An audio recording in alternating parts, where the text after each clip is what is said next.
Hello, everyone. Welcome back to Newsroom Nigeria.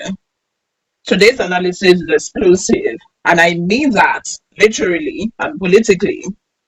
We are diving into a statement attributed to U.S. Secretary of War, Pete Hegseth, statement that has been circulating widely online, and it is one of the most aggressive U.S. foreign policy declarations ever directed at Nigeria. Now, before we go deep, don't forget to hit that subscribe button, tap the like button, and turn on the post notification bell because what you're about to hear is intense, layered, and potentially world shifting. Let's begin with the statement itself. The US Secretary of War, yes, Secretary of War, not Secretary of Defense, reportedly issued a message directly aimed at Boko Haram, ISWAP, and Fulani militant groups. The tone, not diplomatic, not cautious, not political, but militaristic, unapologetically religious, and absolutely confrontational. It says, and I'm quoting, the United States military is the most lethal fighting force in human history, and we are coming for you. This isn't sanctions talks. This isn't a UN resolution. This is straight up war language. It continues, our satellites sees you, our drones onto you, our operators train for you.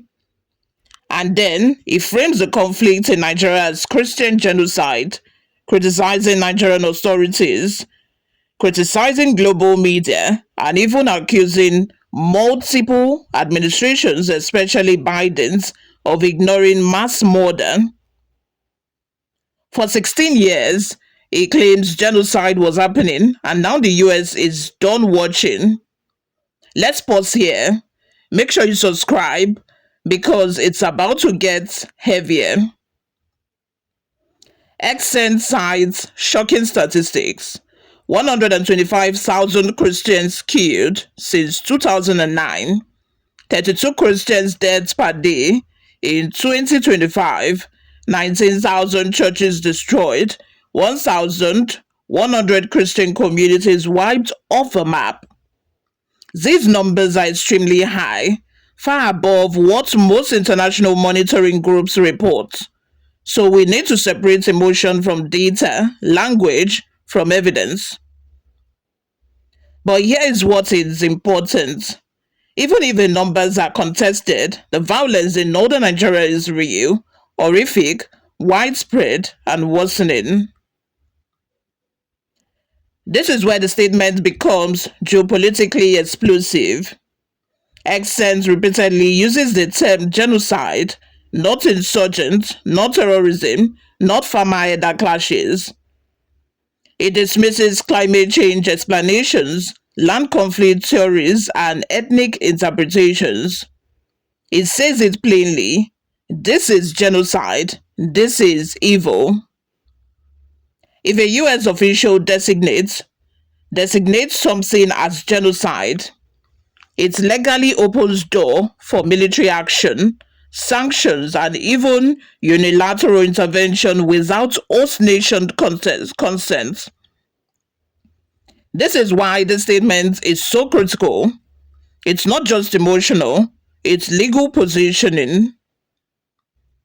He argues that Western media deliberately refuses to identify Christians as victims, instead using terms like sectarian violence, pastoral conflicts, climate-driven migration.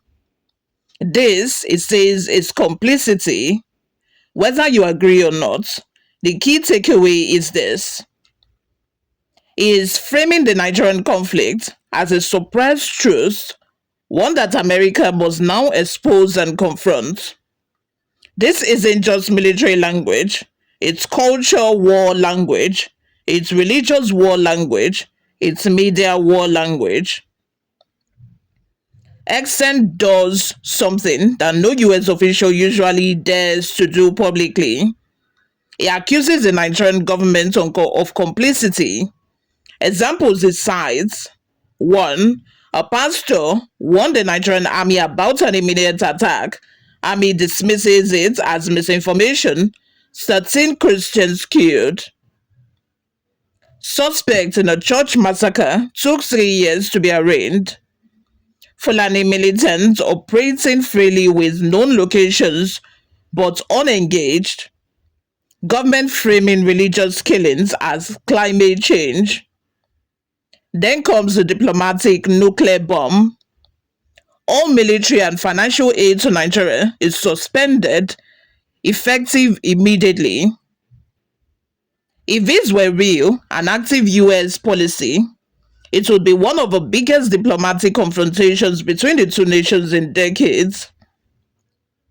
Quick reminder, if you're still watching at this point, you clearly care about Nigerian security, global politics, or rising tensions between world powers.